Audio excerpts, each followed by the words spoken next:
All right, welcome to CPR's Kitchen. Today we're going to be making some smothered chicken breast.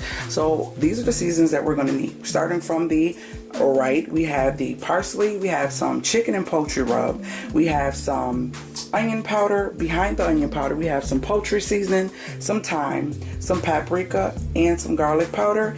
And we have accent seasoning and black pepper, one medium-sized onion, some canola oil because that's what we're going to fry our chicken in. So, and this is what I get from Sam's. So that's all you're going to need for today. I'm missing something. I am missing something. I just cannot remember what I was supposed to have. All right, guys, the next step is cutting some onions thinly, and I cut the whole medium onion. I'm going to cut my frying pan on a medium heat, add about a little over a quarter of an inch of oil. Cut your chicken breasts to whatever size you like. The thicker they are, the longer they have to cook in the gravy to make sure they are done thoroughly. So I'm just cutting these up. I've already cleaned them and washed them really good. And I'm taking all of the seasonings and I'm going to apply it to the chicken, and I'm going to mix that on up. And after I do that, it's time to check my heat.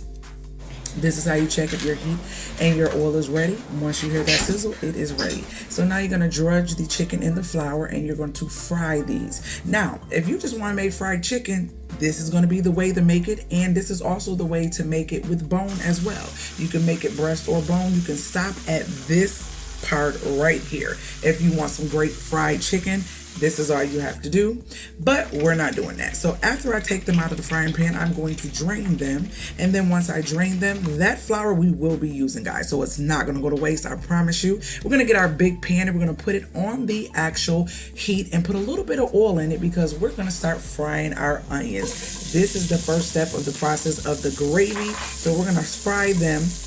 And what I wanted to do is drain all those goodies from that grease. We're going to use those goodies. Those goodies is what's going to flavor our gravy. So that's what I'm doing here.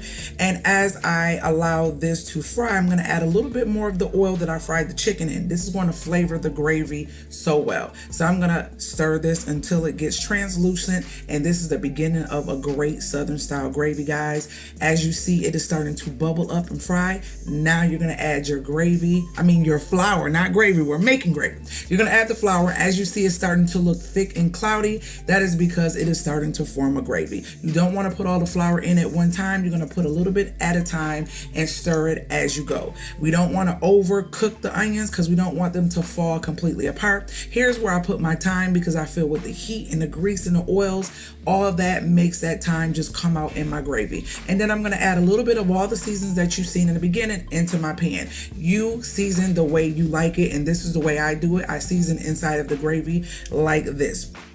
All right, the key to gravy, guys, is the darker you want your gravy, the longer you leave it at the process before the water. So you allow it to fry longer with the flour and the oil, and you get it to the darkness you want. And when you do that, that's when you add your gravy. So I love to add my Maggi Juggle at this point, and I'm just going to let that all immerse and just get all the flavors in that concoction there. It has thinned out, and that's what it's supposed to do because, guys, the fried chicken has flour on it as well. We're going to submerge that fried chicken in this concoction that we've created, which is going to be our gravy. Now, it doesn't look like it's really thick at this point, but that's because the flour from the chicken and the water and everything is going to immerse together, and it is going to create a thicker gravy. So now you want to make sure all of your meat is smothered inside of this liquid concoction, which is going to be a gravy. It can be a gravy now. Some people don't like it as thick, but you leave it at this point.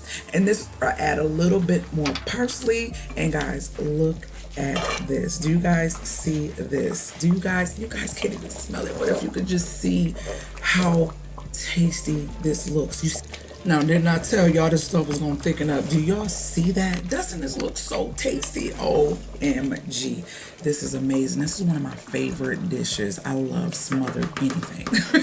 I love gravy, guys. So I'm gonna cover that up just a little bit longer and then let you guys see what it looks like. See, it's getting even thicker. Oh my gosh, that's what I'm talking about, guys. This is what you want. That nice thick southern gravy. Okay, so here's the end of it all, guys. This is it. It is done. I hope you guys enjoyed this, but you know what, your girl has to show you how tender this meat looks, and I gotta plate this. So let's move on to the next level of getting ready to embrace this southern tasty smothered chicken. Do y'all see that? Do y'all see how it just forks apart? Oh my gosh. If you try this, let me know. If your family like it, let me know. If you have any questions or comments about this dish, make sure you put them below, because guys, we are going to enjoy this dish tonight. So I hope you guys enjoy cooking with your girl. Make sure if you want me to cook something, you let me know what it is. And guess what, guys? We are getting ready to grow up. So I will see you next time in the next video. If you were looking for your girl on social media, this is where I am at CPR for the Body. But hey, before you go, check out these great videos I have lined up.